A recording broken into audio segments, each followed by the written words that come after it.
actual penetration. We generally... although, now that I mention it, I think we may have actually done that too, once or twice. Yeah, so it's pretty much whatever people say. And it's like, you know, we've given up all hope of having any kind of self-respect or dignity. You know, somebody will come in with, like, you know, some moose antlers and, you know, for Jared and tiara for me, and they'll be like, hey, Misha, would you mind, like, riding on Jared? And we'll all look at each other like, sure, we'll do that. Yeah. We're successful actors. We'll do that. This tangent started for a reason. Ah, yes, it was you, young lady, who screamed out, sorry about the lipstick. So, one of the things people say is, oh, like, oh, could I kiss you on the cheek?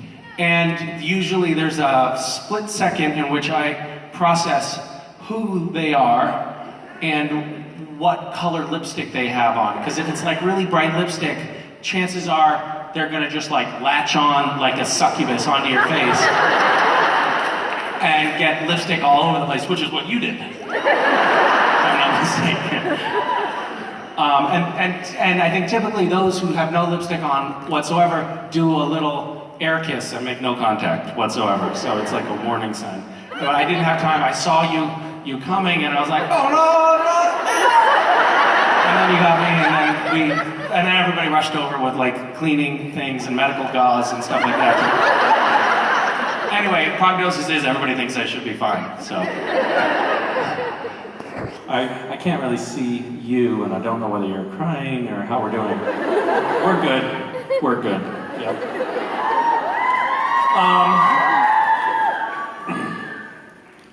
Why did I change? I only slept for about an hour last night, and I went out dancing with some friends in LA last night, and then got on an airplane. I smelled really bad. There was no like stop at a hotel kind of experience for me in between then and now. And I did go into the bathroom, and my dad used to call a whore's bath. You know what that is? So typically you do a whore's bath with PTA. And I'm sorry, by the way, if there's any whores in the audience.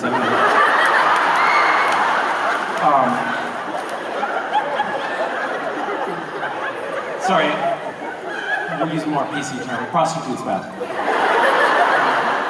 And typically you use like a washcloth or a sponge or something. I don't know why I'm addressing you. I'm like, you know what I'm talking about, obviously.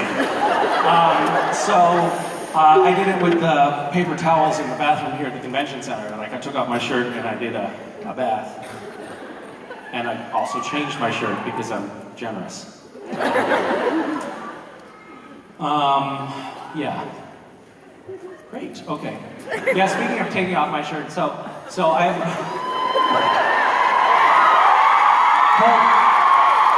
hold that thunderous applause for a second, will you?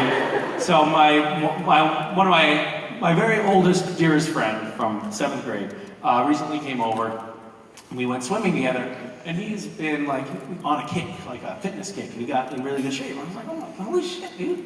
Like, you've always been kind of flappy, but like he has a six-pack all of a sudden. He's like 42, and he has a six-pack for the first time in his life. And I'm like, Jesus, that bums me out. Now I'm thinking, now I have to get a six-pack. And then my son was like, and I was like, Darius, you have a six-pack. That's amazing, man. And then my son was like, I have an 8-pack. And then Mason, my daughter, she was like, yeah, look at me. And she flexes her arms, takes off her shirt. She points to her ribs right here. She's like, look at my muscles. Like, I'm so strong. I have a 4-pack. And then they were like, hey, Dad, you have a 1-pack. And they said it not disparagingly. They were like, yeah, you have a 1-pack.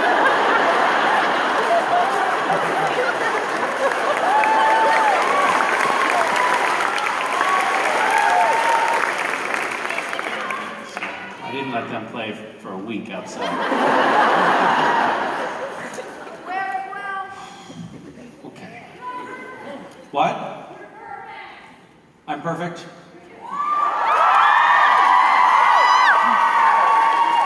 not sullied by multiple packs. Just one decent, large pack.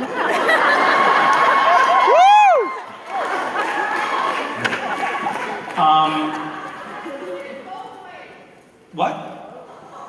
Never mind. I don't want you to clarify whatever you said. What? Do you have a question? Can you get us back on track here, please? Thank you, Misha. I just want to let you know that Castiel is my favorite character, and I madly love you. Oh my goodness. Thank you. I'm just going to quickly text Jared and Jensen then. My question is, yes. Do you have any favorite birthday traditions? And the reason I'm asking that is because one of my best friends who's sitting in the front row over there, it's her birthday today. And her name is Jackie. So, want to share one of your traditions with us? Hi, Jackie. Happy birthday. Are you Jackie with the white t-shirt on? Yes. She's utterly motionless. I think she might currently be unconscious. She's still sitting up in her chair, but she's utterly motionless. Oh, a slight shake of the head like this.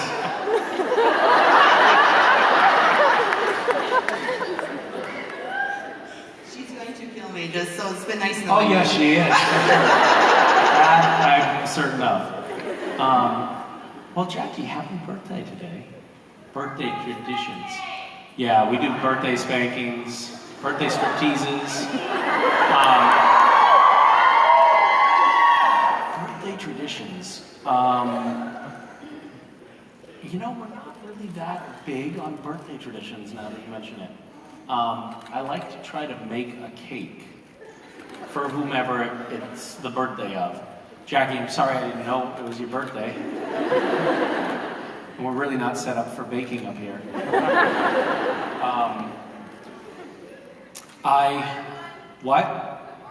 We could order a birthday cake. That would be impressive if it came in time, because it's kind of late in the.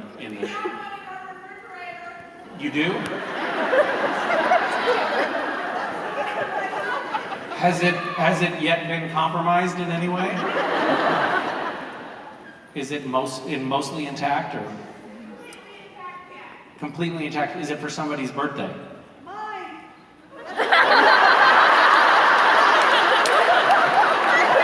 Did you just offer to give away your friend's birthday cake?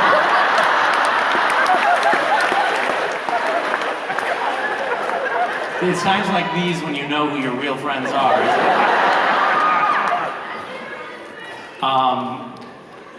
Well, Jackie, I put my mother's birthday in Gish this year, the scavenger hunt. And it was a very surreal experience. So I installed an app on her phone that she was unaware of, and I was like, hey Mom, Dad, what do you have for pictures? What's your password? And then put a tracking app that drops pins wherever she is, which I can turn on whenever I want. And so we were driving around town. It was her birthday. I had put an item in the scavenger hunt, which was like, come take a picture with my mother in the background. And I was sort of imagining like nature photography, like somebody like doing a selfie like this with my mother, a distant silhouette in the background, you know. And so we were driving around town, and this app was dropping pins randomly. We drove past this little park, and it dropped a pin, and then we went to buy some buckets to go blackberry picking, and I was like, where should we go? Oh, I know, there's that park. We should go blackberry picking at that park. And I really hadn't planned it, I had no idea, but the app had dropped a pin there, and a fucking ton of people were in the park waiting for us when we got there. And they completely mobbed my mother. My mom, she likes attention, and it was good at first. But then it was like, help! There are people all around her, smothering around her and clogging up the parking lot, and the park police came. And there were Your team was there. Yeah, they were a big problem. They were a big problem. And then, but there were all these presents. Yeah, like tons of presents, and the house was full of balloons, and it was great because I didn't have to do shit. You know? It was so smart to outsource that. Anyway, should we sing "Happy Birthday" to Jackie and then who has perfect pitch here? You? Okay, come on up. Do you have perfect pitch? I guess. You can both come. Let's see if you actually have perfect pitch. Okay. All right. Okay, let's hear high C above C. That's too high. Okay. Do you want to do high or low? I'll do high. Okay.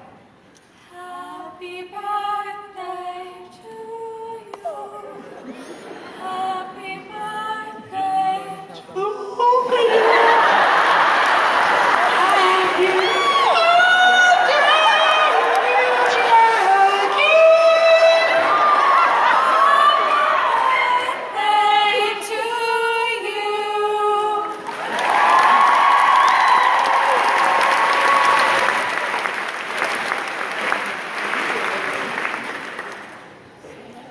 Castiel could never do that.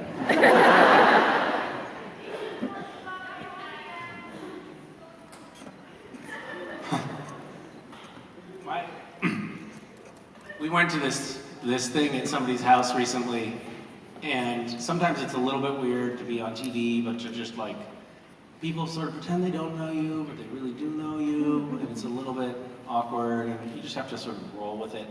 And so we went to these people's house for like a little potluck, and met this guy, and he was like, "Oh, hi, how you doing?"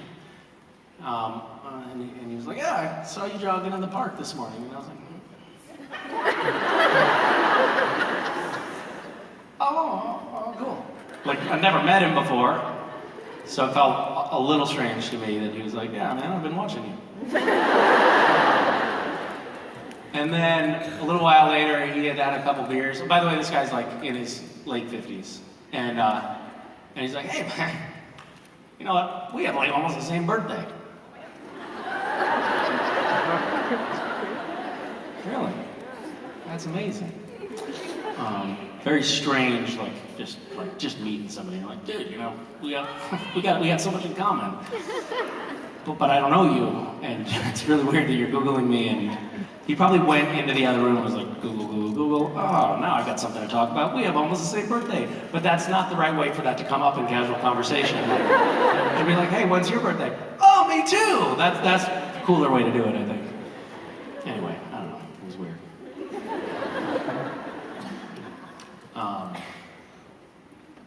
Are we doing like questions on both sides of the room? Wow, this is advanced. Hi, I just wanted to tell you that you smelled amazing in your photo op, so you didn't need to worry about the shower. And Thank you very much. So do you have diminished olfactory senses? apparently, I guess I must. Yeah. I'm videoing this because my daughter's being a brat, so I'm going to make her jealous later. You've sort of been fighting with your daughter all day, haven't you? Yes. Yeah, because we talked about this in photo ops, if I'm not mistaken. Yes. Yeah. I can't even see you, and I know who you are. Tell her I say hi. I will. Okay. My question is that I've scoured like lots and lots of videos online of all the different panels that you've done because I know you like different questions, not the same ones. So I guess my question is boxers or briefs?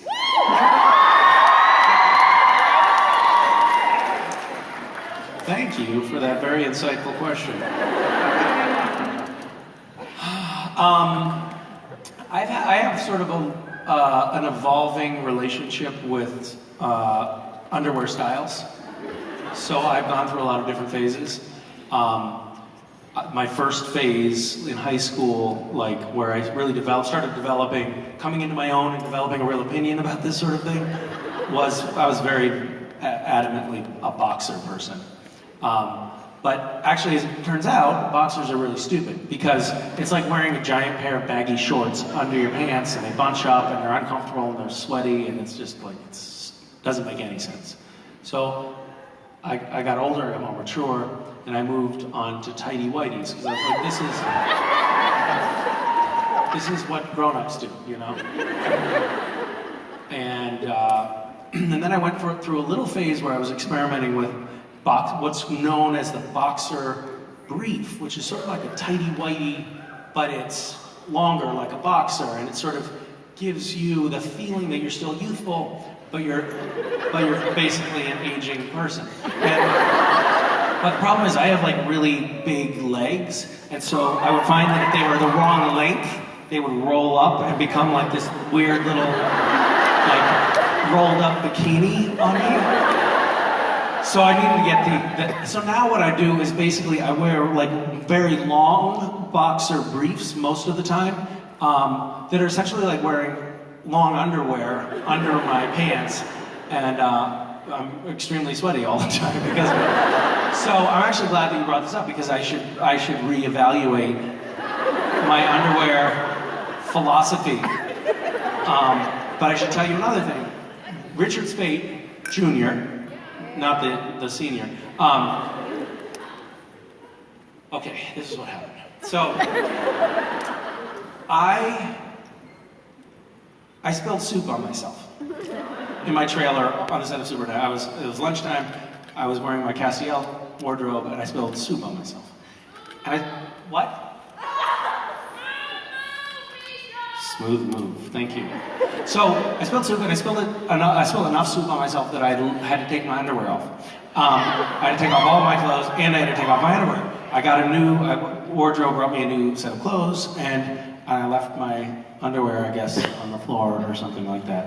And the wardrobe, Kelly from Costumes came and scooped up all the clothes, including the underwear, went back, washed them, and then she was like, "What the fuck is this?" Orange underwear. They're bright orange underwear. And she brought them to the only obvious answer, which was to Richard Spate. She was like, and left them in his trailer, like, "Richard, yep, there's your underwear." And then Richard came out like, "What the fuck is going on? Like, who's leaving underwear in my trailer?" You know, it's not cool. So to this day, this was 7 years ago. It was a long time ago. In the AD trailer, my underwear are hung up on the wall. And this led to a whole thing where, Richard Spate said then, like, Misha wears orange underwear, and then people mailed me orange underwear. And then I had, like, this embarrassment, well, even a single pair is an embarrassment of orange underwear, but I had a really embarrassing embarrassment of orange underwear. And for some reason, it has now become a thing for me, and it's like a good luck thing, and I only wear orange underwear. I actually don't know if that's true. I want to confirm. Yeah.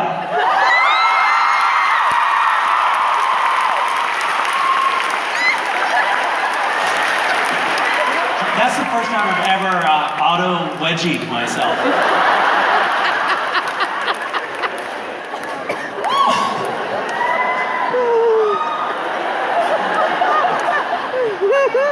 Bet you didn't think I'd go on such a long tangent, did you? Hi. Hi, Misha. Looks like I'm one of the rare demographic tonight, but I'm a huge fan. Always loved your performance, and my question is... What do you mean, like New Yorker? What is your demographic? Yeah, I'm a New Yorker. That's what I thought. And a guy. Oh, yeah, that other thing, right. I guess that was kind of hard to miss. But, how many people self-identify as guys? That is a pathetic smattering, guys. Hi. And my question is there anything, either from your personal values or anything you experienced in your own life that you've drawn upon in your performance as Castiel?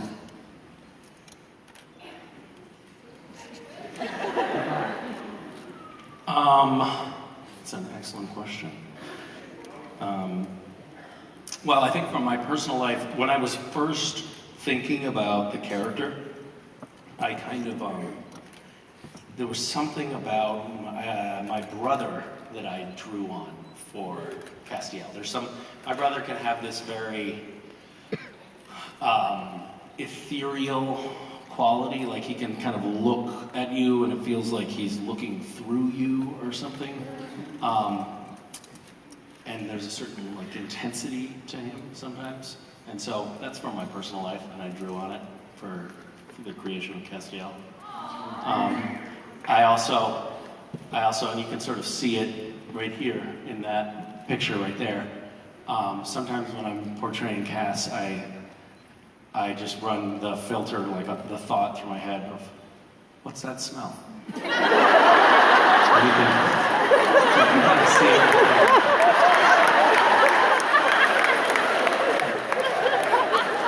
Yes. At a previous convention I was at, someone made you disturbingly aware of all your ums and uhs and word fillers. I don't do that anymore, though. I'm pretty sure you did a couple times. Mm-mm. So, can you try to go to the rest of this panel without using ums or uhs? Nope. That was truly is what I was saying there. Just got stuck in my throat. It was a truly horrific experience for me because somebody pointed out to me that I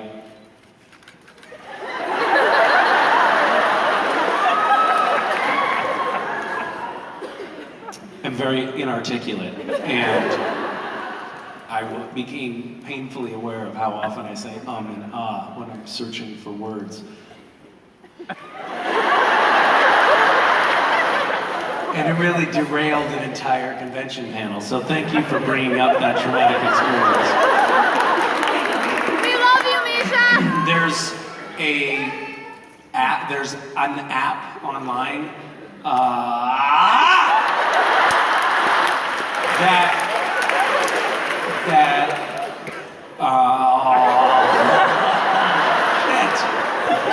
that removes all of the words and leaves just the breaths and the filler sounds, the ums, the ahs, the ers, and the inhales. And there appears to be a direct correlation between the number of ums and ers and ahs and how stupid the person talking is.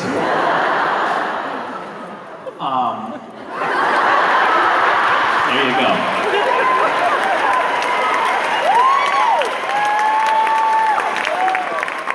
Hi.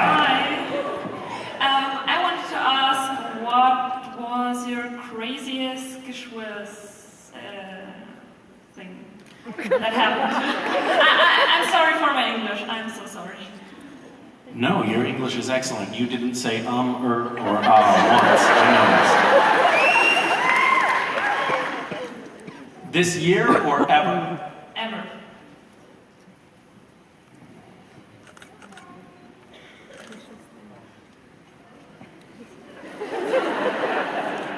That's challenging. Getting Gish was written on a mountain on Mars, or getting a mountain on Mars named Gishwas was pretty insane. I could not believe that happened.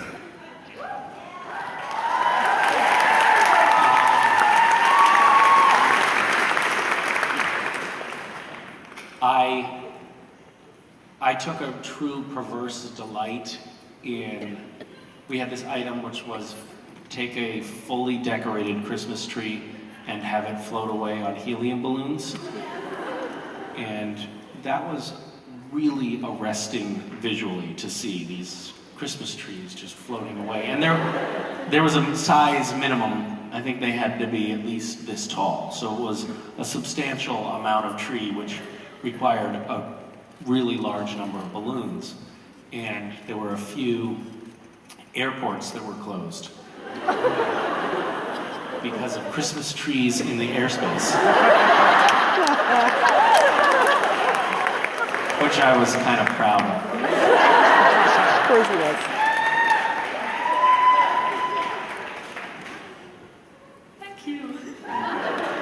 We had some amazing things. This was a great year.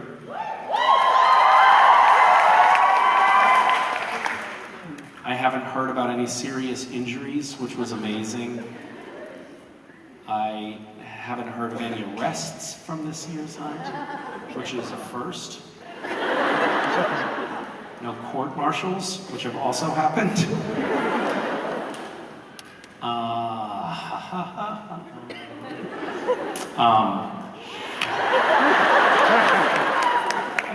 Who was that bad person that brought that out? Shame on you. Yes, don't act surprised. Yes. Oh, don't do that. That's not fair. Puppy dog faces are not fair. That's not fighting fair. She's still doing it. That's not fair. All right, fine. You want to play that way?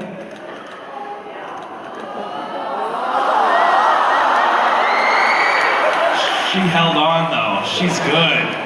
She's a fighter.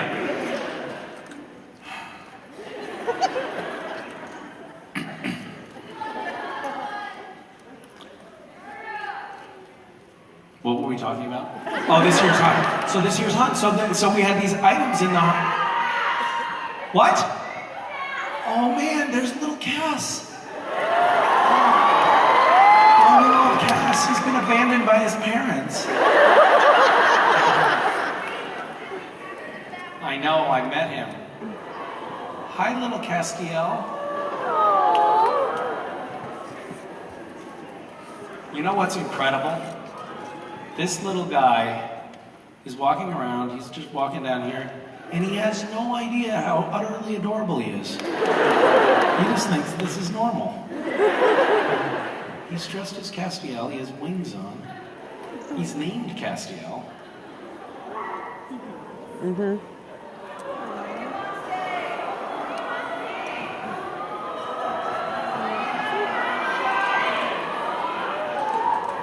Hi.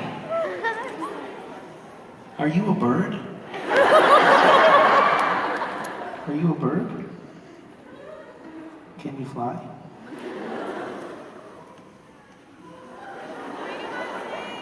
Oh.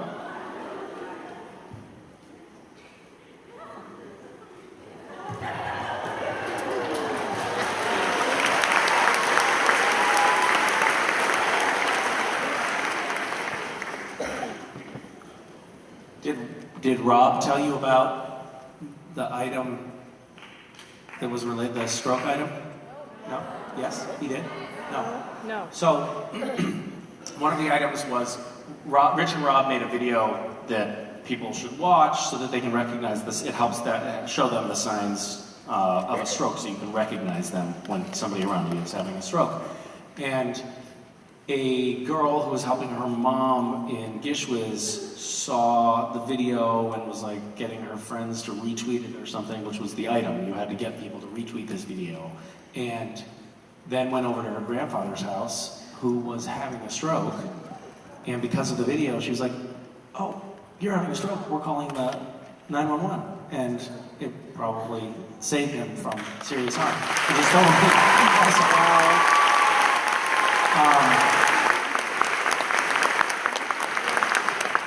Yeah, we had a good year for doing some good things. We've raised so much money for those Syrian refugee families. I think we're at almost $220,000.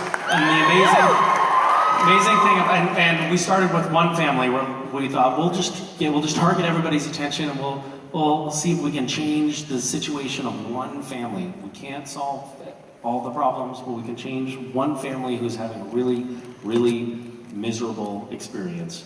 And then the floodgates opened, the Gish floodgates opened, and it was like, oh, we have to find another family. Like, we have enough money to take care of this family for the next 3 years. Get them into an apartment, get them food, get them housing, get the kids in school. We had enough money for that family for 3 years, and then we added another family, and then we had enough money for them to get housing and medical attention and get the kids in school for 3 years. So we added 2 more families, and now we have enough money that we're looking for another family to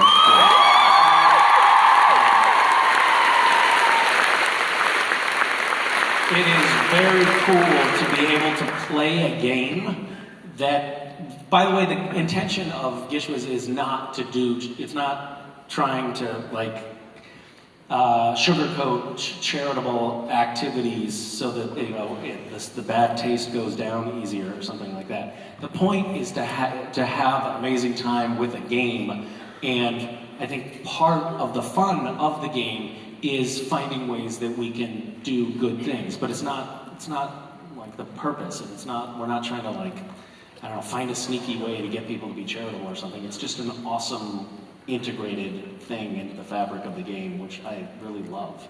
And this year was really good for that. We also raised another $50,000 for clean water in Africa, which is amazing. So good work, everybody who did that, and good work, everybody who didn't do it, because you saved yourself a tremendous amount of suffering, which is also good. So it's a win-win across the board. Hi. Hi. First off, I just want to thank you for existing, because I do think that the world is a way better place because you're in it.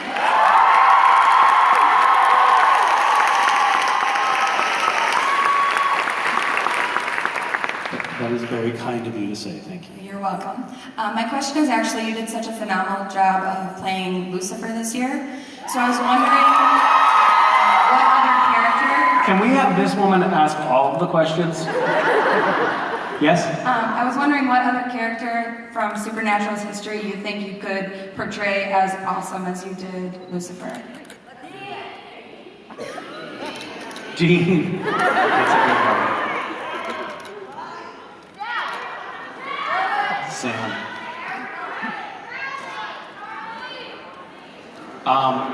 I think I could play, I mean, any of them well.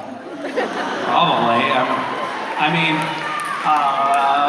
We have kicked around the idea of somehow having Dean, you know, like Castiel's possessed by the spirit of Dean or something like that, so we could do that. And I kind of workshopped it with the writers to make sure that they, you know, that they felt it could work, and it did work.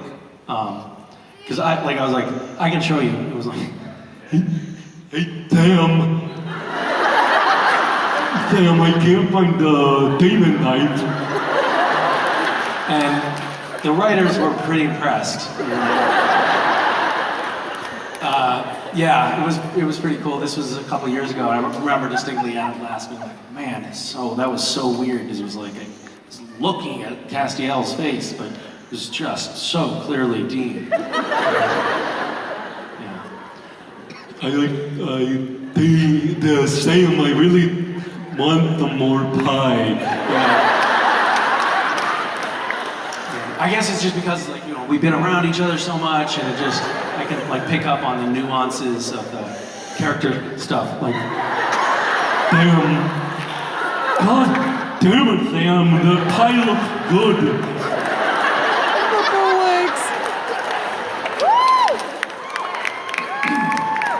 If you guys, if anybody happen to be, you know, videoing that, you can just go ahead and don't post that on Jensen's social media. Periscope. Hi. Hey, I actually flew 14 hours from Israel to be here. Oh my goodness. Mostly because of you. What? Yeah. Well, we're very glad that you made it. Have you been here before? No, never. Like Really? in the US or in the Yes, country? in the US. In the US I've been, yeah. Okay. For my bat mitzvah. For your bat mitzvah? Yeah. When I turned 12, yeah. Why did you come to the States for your bat mitzvah? I would think that you'd have the technology to run one of those in Israel. I don't know, because it's cool. We flew to Orlando.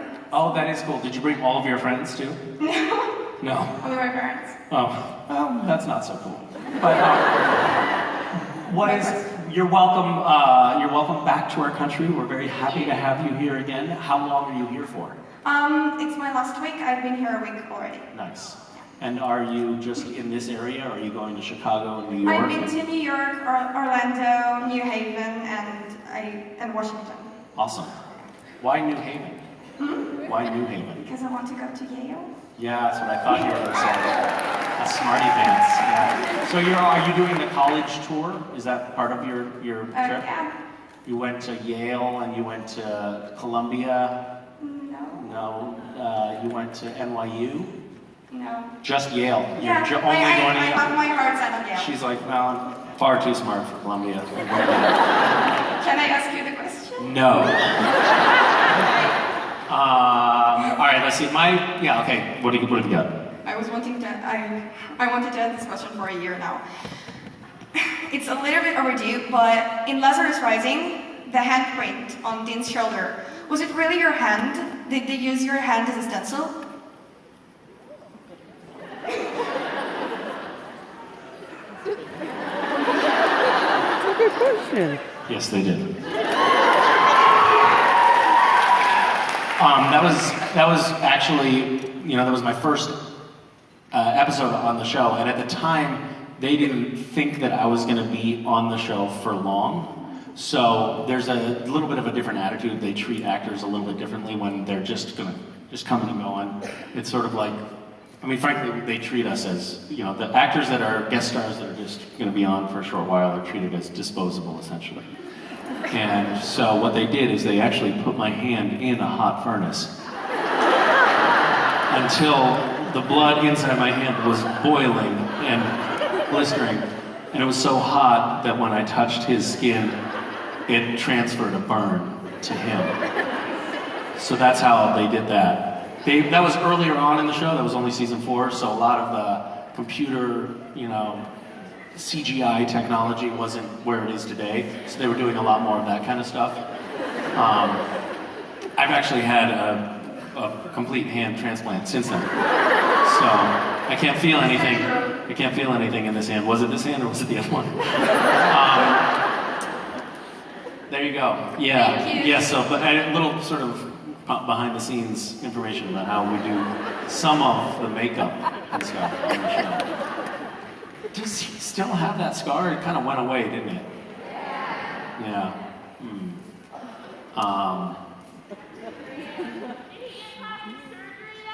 Yes, he did. That's what it was. He had a skin graft. It's funny, actually. You guys don't know this, but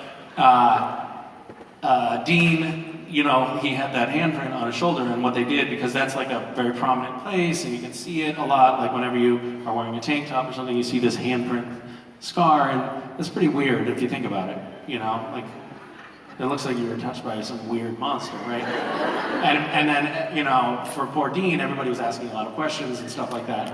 So what they did is they did a skin graft, and they took a piece of skin that's like this, that looks just like that, off of his right butt cheek, and they grafted it onto his shoulder. So now he has a handprint, mark on his butt, but it's not nearly as prominent. So. Where's Sam's? Pardon me? Okay, that felt like a non sequitur. Thank you. Hi. Hi, Misha. I'm sorry if my voice is shaky, but this is my first convention, and I saw my name up there. I was like, thanks, Jesus. Baby Jesus got involved here. That's amazing. Yeah, it was pretty amazing. Can I just sidebar for 1 second? So somebody recently said whenever I was Castiel, they were like, well, I shouldn't be laughing about this. Well, you know how, like, whenever you're Castiel and you touch Dean's shoulder, you touch Dean on the right shoulder, but whenever you were possessed by somebody else or a human, you touch Dean on the left shoulder, right? And I was like, oh yeah. And they said, was that in the script, or was that director's choice, or is that just actor's choice? And I was like, no, that's across the board, always in the script.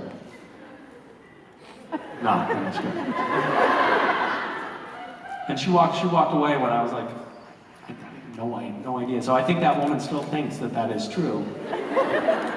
But the truth is, a lot of the times, it's like, wait a minute, we don't know, nobody on set can remember how to do these things. Like, so wait a minute, when we're teleporting, what do I do?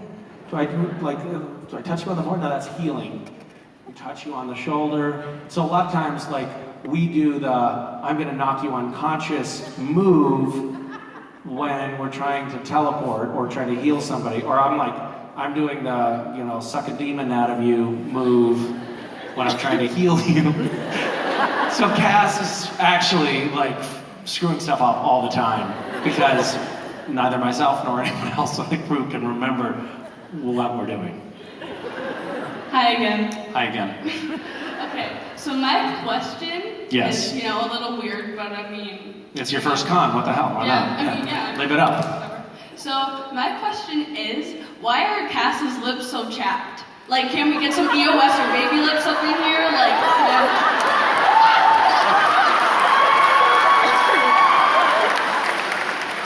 Some what?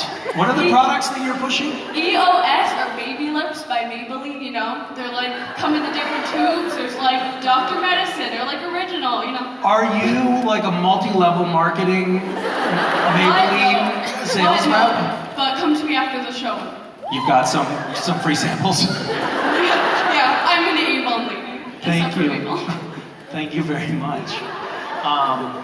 Cass, so Cass, here's the problem for Cass. Cass has he's in the unfortunate situation of being in a vessel that is portrayed by a guy who goes out in the sun and doesn't wear chapstick. So, That's tough luck for him. Thanks so much for your question. Thank you. Yeah. Hi. Hi. Okay, so I just want to say that you have helped me through so much in my life. Sorry. I struggled through a lot while watching Supernatural, and I think both your character and you as a person really helped me get through that, and I'm so thankful for that. I'm so sorry. Okay, so my question was, what was your experience as like a teenager with like, because I know you've said before that you were like bullied and stuff, and at times you didn't really have like a home really. So like, what's your full experience with that? Well, first of all, let me give you a quick hug.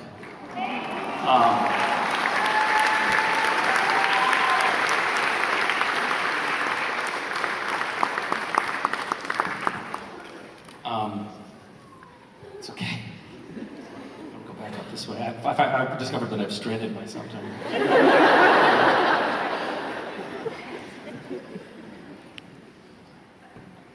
I think it's an amazing thing about this show to find that it has served as a lifeline. This is an enormous stage. It served as a lifeline in many ways for a lot of different people, for a lot of different reasons. They identify with characters or something that an actor on the show has said resonates with them, or the community that has evolved organically around the show has served as a safety net for so many people. And that is something that I feel truly blessed to be a part of. It's just an amazing phenomenon that is very rare and very precious, and I think that we're all very lucky to be a part of it. And your story is, I wish I could say that was the first time I've heard somebody say something like that, but I've heard a lot of young people say that they have struggled with depression or self-harm or feelings of self-worthlessness, and somehow some thread that they pulled from Supernatural and its expanding community has provided comfort to them, and that's really amazing. So know that you are a part of a community here, and that there's a lot of people that are willing to help. By the way, we're just getting that crisis support network set up, and it's really coming together great. And I think we're going to post some update about it like tomorrow. So let's. Woo!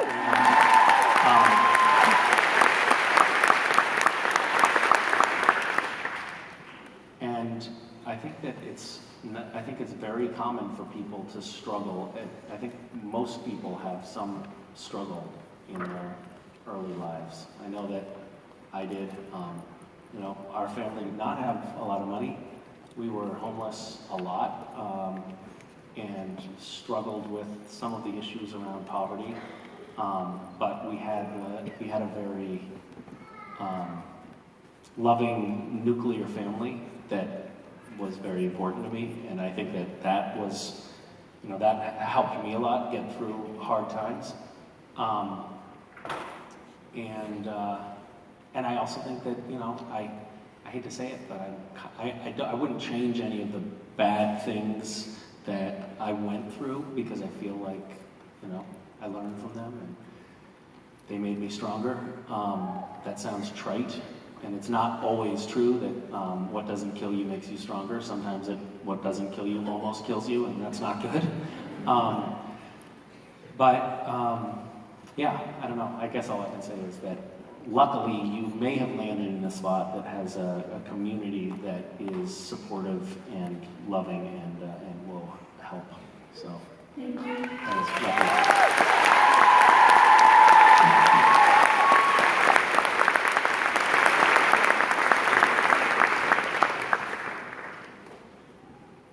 Oh, and you have somebody that loves you right there. That's nice.